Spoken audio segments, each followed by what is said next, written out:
Okay, so about a month ago, we did a video covering all the recent leaks on the iPhone 12, the iPhone 12 Pro, as well as the iPhone SE 2, which is actually making a return in 2020. Now, ever since that video, there have been a ton of leaks on the 2020 iPhones, so I wanted to make this video covering everything new since our last one.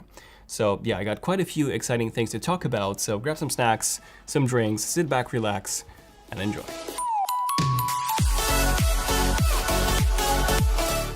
Okay, so for those of you who are not up to date when it comes to what Apple will be doing in 2020 regarding the iPhone, essentially they will launch not 2, not 3, not even 4, but actually 5 new models of the iPhone. The first one would be the iPhone SE 2, which has actually been renamed to the iPhone 9. We made a full video on this last week, so feel free to give it a watch for the full details on the upcoming iPhone 9. But essentially this iPhone will be the lowest end iPhone for 2020. Something that has the exact same design as the iPhone 8, which already had the exact same design as the iPhone 7, which already had the exact same design as the iPhone 6s, which already had the exact same design as the iPhone 6. But with the specs of the iPhone 11 Pro, such as the CPU, the A13 processor, and also the same main camera on the back. Now, the other 4 new iPhones will be launching in September, and these would be the iPhone 12, the iPhone 12 Plus, the iPhone 12 Pro, and the iPhone 12 Pro Max. Now, we don't really know their actual names yet, but this is my prediction on how the lineup will be called. We'll definitely be making a more detailed video covering each model individually, but for now, all you need to know is that in 2020, the iPhone is finally getting a redesign. Yes, something that we haven't had since 2017. So we've seen many reports of not only the notch getting smaller or even being removed entirely, but also reports on the frame of the iPhone getting a new design. A more squared off design similar to what we had with the iPhone 4 than the wedge-shaped design that we've had ever since the iPhone 6. This design is actually something that the iPad Pro 2018 brought back, and I actually do prefer a more squared off design myself. I think it looks much more elegant, it's easier to grab, and I don't know, I just like it much more. Now, another new feature would be the addition of 5G on all iPhone models releasing in September, with the Pro models having millimeter wave 5G, so this is the fastest 5G, the true 5G, and we're also getting some camera improvements as well, with the biggest one being the new time-of-flight sensor for improved portrait mode photography and improved AR. Essentially, this is what we're expecting from the 2020 iPhones: a refreshed design, 5G, and a further improved camera. Now, onto the more specific details, so here's everything new since December. So over the years, we've had many reports that Apple will finally be switching to USB Type-C. It's very odd with Apple because they were actually one of the first companies to embrace USB Type-C back in 2015 with the introduction of the 12-inch MacBook. And since then, they've heavily pushed it on their Macs to the point where we have no other connection on modern MacBooks aside from the USB Type-C port and, of course, luckily, the headphone jack. They've also given the iPad Pro a USB Type-C port back in late 2018, but we still don't have one on the iPhones, which is really annoying because the iPhone is now the only modern device that still uses a proprietary charging cable when it comes to, portable devices, and high-end devices especially. Like literally everything else that I carry with me, my MacBook, my iPad, all of my Android phones, my camera, even my drone, yes, they all have USB Type-C ports, but the iPhone doesn't. And pretty much every single year we've heard the news of Apple will be switching to USB Type-C this year, but that never happened. Well, Ming-Chi Kuo, who's been by far the most accurate analyst when it comes to Apple, released his research note for 2020 and also 2021. And aside from the 5 new iPhones in 2020 that he's predicting, he's so far predicting 2 new iPhones in 2021. So the first one being the iPhone SE 2 Plus, or the iPhone 9 Plus, essentially an iPhone 6 Plus, but with iPhone 11 or iPhone 12 specs, as well as another high-end iPhone model that would actually lack the Lightning port. Now, Ming-Chi Kuo did go into a bit more detail regarding this, stating that the highest-end iPhone for 2021 would not include a USB Type-C port, but it would actually go truly wireless. It really comes down to one word: courage. Courage. Yes, Apple got rid of the headphone jack with the iPhone 7 back in 2016, so now the only port that they have left on the iPhone is the charging port. Like removing that, and we would have a single slab of metal with no openings aside from the speakers, which are already water sealed. So yeah, the upcoming 2021 iPhone should be significantly more water resistant than the already great 4-meter water resistance that we have on the iPhone 11 Pros. And then JP Morgan analysts claim that Apple will be moving towards a biannual iPhone release cycle starting 2020, meaning that in the spring of 2020 they will be releasing the low-end versions of the iPhone, while in the fall, they will be releasing the high-end models. And apparently Apple will be going forward with this approach in the upcoming years. And personally, I do believe that this is a great idea. Like companies like OnePlus, they do have a biannual release cycle as well, but unlike Apple, OnePlus releases a low-end and a high-end both at the same time. And they do this twice a year. Separating the low-end and the high-end in two separate parts of the year will give consumers a better idea of when it is the right time to upgrade. And if you think about it, Apple has actually started doing this a while ago. They're now releasing the low-end iPads in March while keeping the iPad Pros for October/November. Now, something else that Kuo has reported is that in 2020, high-end smartphones will feature a massive improvement in terms of the zoom capabilities. So we already know that the upcoming Samsung Galaxy S20 Ultra will have a monster of a camera module. And I'm not just talking about that in terms of the actual physical size of the module, but also in terms of its capabilities. The S20 Ultra will have a 108 megapixel main camera module, which is pretty nuts, and then a 48 megapixel zoom module. So this one will be capable of 10x optical zoom and 100x digital zoom. Now, just to give you guys an idea, the iPhone 11 Pro Max, this one has a 2x optical zoom and then a 10x digital zoom. And then the Huawei P30 Pro, the phone with, on this phone you can literally zoom in close enough to see the surface of the moon. That's insane. That one only has a 5x optical zoom and a 50x digital zoom.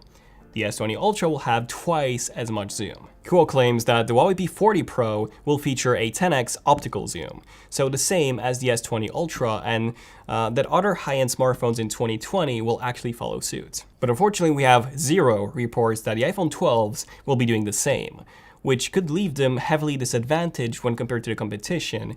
But it seems like the 2020 iPhones will still be including a new camera feature, aside from that 3D depth sensing time-of-flight sensors that I was talking about before.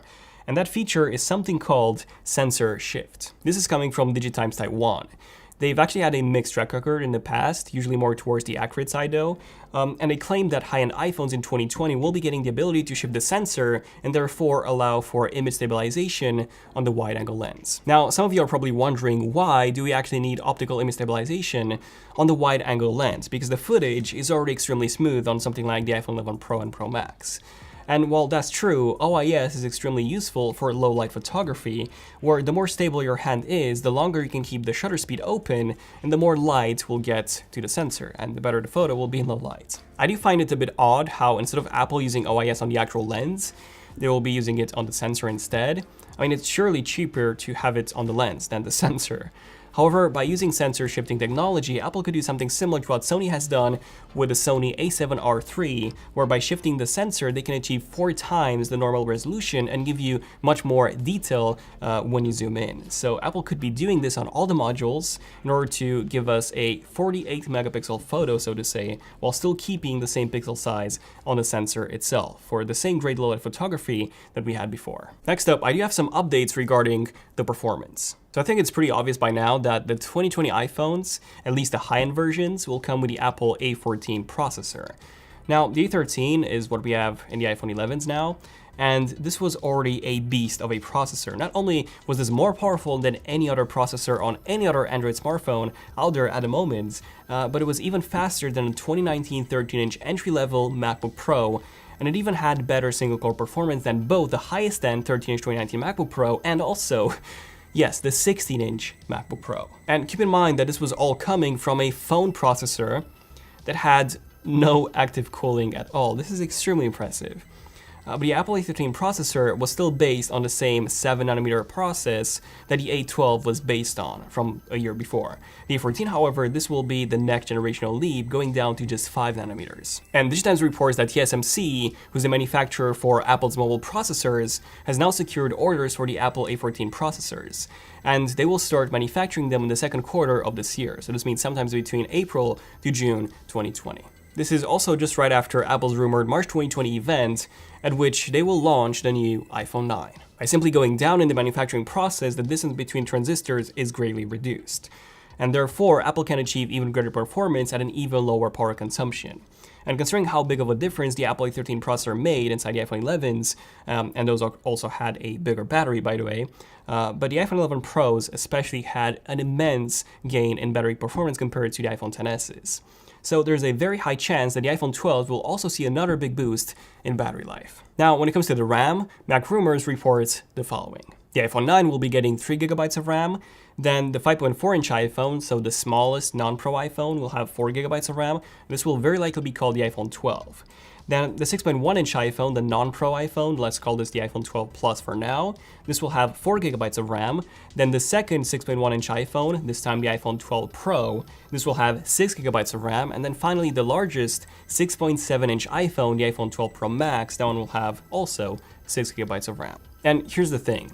A lot of Android viewers will probably say, haha, we've had 6GB of RAM for the past 3 years now, and we now have 12GB of RAM with even 16GB being rumored to be the standard in the highest-end Android phones in 2020, by the way. And that is true. Android is way ahead when it comes to the amount of RAM. However, iOS is way more optimized, and it doesn't really need anywhere near as much RAM as Android phones do. So while Apple could of course add 16GB of RAM in their phones easily, they won't. Because 1, it will cost them extra money, and 2, it will also drain the battery much faster because yes, the more RAM you have, the more power they will consume, and the faster the battery will actually drain. So these are the reasons why Apple's not doing that. But I do have to say that on my iPhone 11 Pro Max, which comes with 4GB of RAM, YouTube pretty much always closes the video in the background. Like when I switch to a different app and I switch back to YouTube, the YouTube app has to refresh everything, which is really annoying because the only way to go back to the video that I was watching is to literally go to my watch history and start it from there. And it's not just YouTube, this also applies to other apps as well. So RAM management isn't great on the iPhone 11 Pro Max, unfortunately. And having used other phones such as the OnePlus 7 Pro, the OnePlus 7T Pro, the S10 Plus, the Note 10 Plus that have significantly more RAM than the iPhone does, like the 7T Pro, the 7 Pro actually, and the Note 10 Plus, they have 12GB of RAM. So those phones have the best RAM management on any phone that I've used. And it just doesn't compare with the iPhone 11 Pro Max, unfortunately. And finally, I have more updates regarding the design that I really want to mention. So first off, Korean tech website The Alec reports that the 2020 iPhones will feature a much thinner OLED display that will have the touchscreen circuitry patterned directly onto the OLED display without the need of having a separate layer. This would result in a thinner display, a lower power consumption, as well as a lowered production cost. This report actually mirrors the information that we've seen reported by ET News Korea perfectly.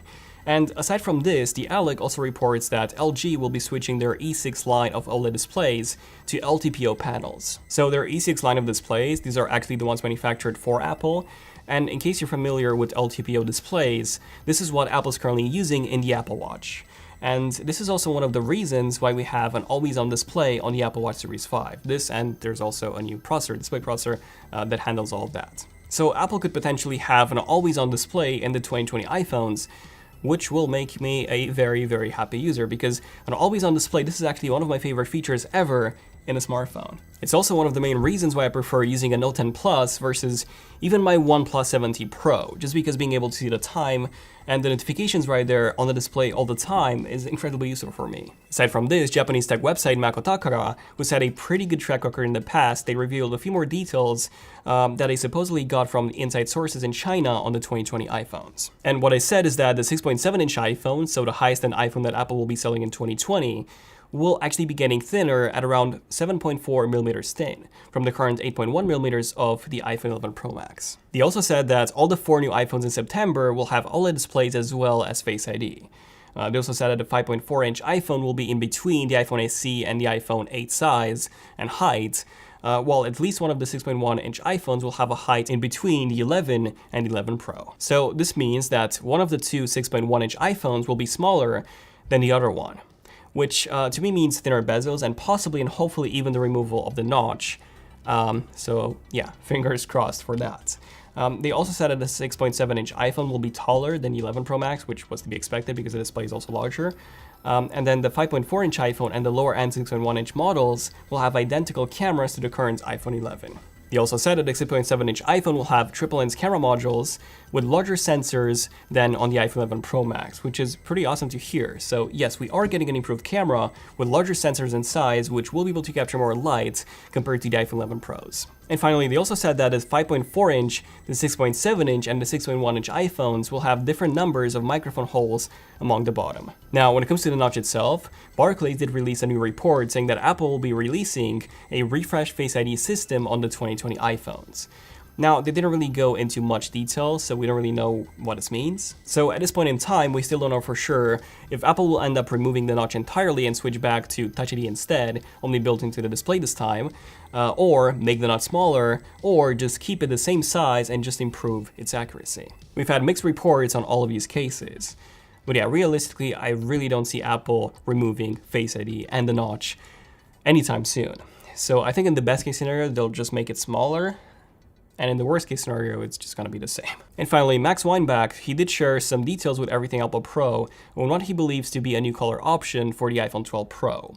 And according to Max, this will also come in a navy blue color, which could replace the midnight green finish that we currently have now. Personally, I absolutely love this shade of blue. I think it looks just gorgeous. Like, I always used navy blue leather cases for my iPhones, and I even got one for my MacBook Pro, not a case, but a sleeve, the same color. So who knows, maybe if Apple doesn't indeed release this color, I could switch to a blue iPhone, since, as some of you might know, I always get black phones. But I might make an exception this year. But yeah, let me know in the comments what do you guys think about everything that I covered in this video. Are you looking forward to the 2020 iPhones and especially that new design? Because even if we're not getting a smaller notch or, you know, no notch at all, we're at least getting that squared up frame, which to me is a pretty nice improvement. So yeah, let me know in the comments what you guys think about everything I talked about in this video, and definitely subscribe notifications if you want to see more Elite Numbers episodes like this one and more in-depth tech videos like this one hopefully was. So thank you for watching. I'm Daniel, and I'll see you guys in the next one. Son of Tech, signing out. Cheers.